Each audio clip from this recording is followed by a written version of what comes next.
5 seconds. Start. अध्यक्ष जी, जिस समय पाकिस्तान ने भारत पर हमला किया था उस समय उन्होंने देश की रक्षा के लिए महत्वपूर्ण कार्य किया था।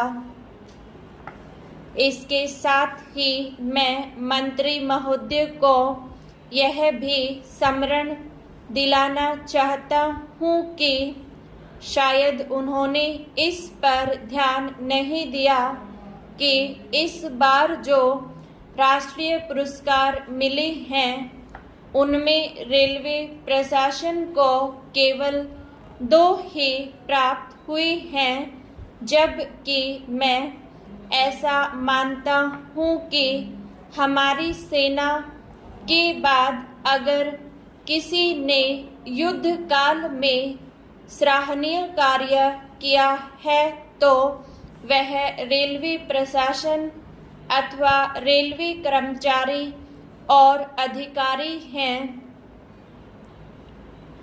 इसलिए उनके मनोबल को बनाए रखने के लिए और उनको प्रोत्साहित करने के लिए रेल मंत्री को इस बात पर भी ध्यान रखना चाहिए और इसका प्रयास करना चाहिए कि जो भी इस तरह के प्रोत्साहन मिले उनमें रेलवे का विशेष ध्यान रखा जाए।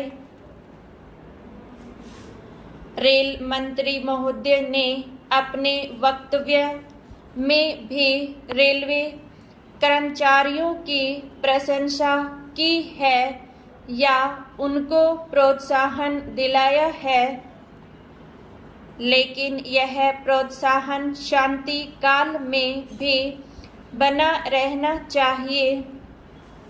रेलवे ने युद्ध काल में जो काम किया वह तो देश की रक्षा का महान उद्देश्य था, लेकिन उसके बाद देश के निर्माण में या गरीबी मिटाने के लिए जो युद्ध होता है उसमें भी प्रत्येक रेलवे कर्मचारी का मनोबल उसी तरीके से बना रहे, इसके लिए भी रेल मंत्री महोदय को कुछ कदम उठाने की आवश्यकता है।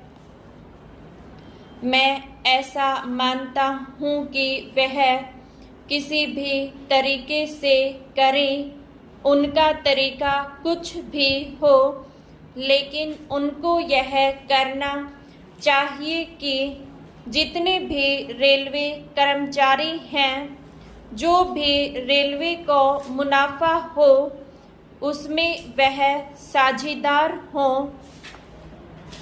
चाहे आप उनको बोनस के रूप में कुछ दें, चाहे किसी और तरीके से दें, लेकिन हर वर्ग के रेलवे कर्मचारी को मालूम होना चाहिए कि यदि वह देश के निर्माण के संबंध में ठीक तरह से काम करेगा तो उसको पुरस्कार के रूप में या वेतन के अंश के रूप में अपने वेतन के अलावा पैसा मिलेगा।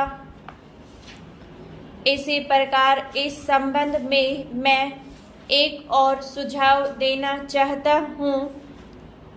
स्वतंत्रता के बाद रेल प्रशासन भारत सरकार का प्रशासन हो गया, लेकिन यह लोकसभा एक विशेष उद्देश्य को लेकर चुनी गई है।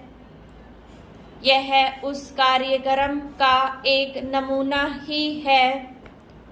गांधी जी ने जीवन के सभी पहलुओं पर प्रकाश डाला था। धन को वे स्वयं से व्यय करने के हक में थे,